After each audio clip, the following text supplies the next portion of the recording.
In today's video, I'm going to teach you how to set perfect image sizes on Webflow.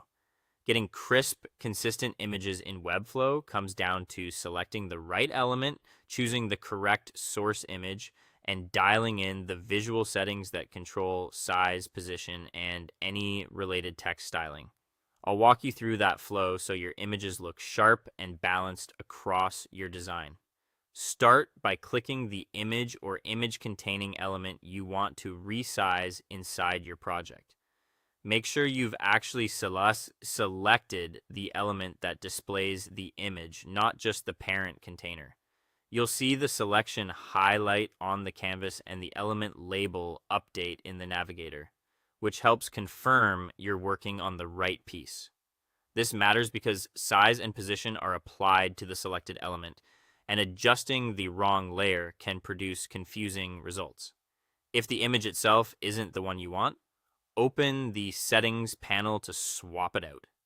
Use the gear icon in the right sidebar, then choose the option to replace the image. Upload a source that's close to the largest size it will appear on the site.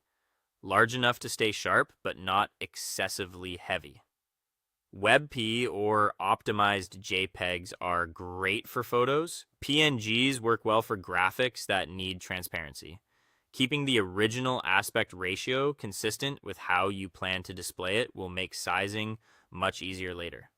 Next, switch to the Style panel using the paintbrush icon. This is where you'll control how the image appears on the page. Begin with size. Set width, height, or both. But a common approach is to define just the width, so the height stays proportional. For responsive layouts, percentages, rems, or viewport units adapt more gracefully than fixed pixels. Apply a max width to prevent the image from stretching beyond its container, and consider setting display to block to remove any extra inline spacing. For positioning, margin and padding help you create breathing room. To center an image inside a fixed width container, set margin left and right to auto. If your image sits inside a box with constrained dimensions, object fit is your friend. Use cover to fill the box while cropping minimally, or contain to show the whole image without cropping. Adjust the position control to anchor the focal point where it looks best.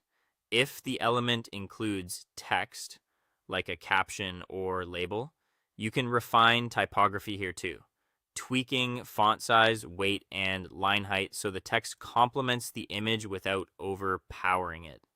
And that's it. You've selected your element, replace the image if needed, switch to style, and fine-tuned positioning, size, and typography.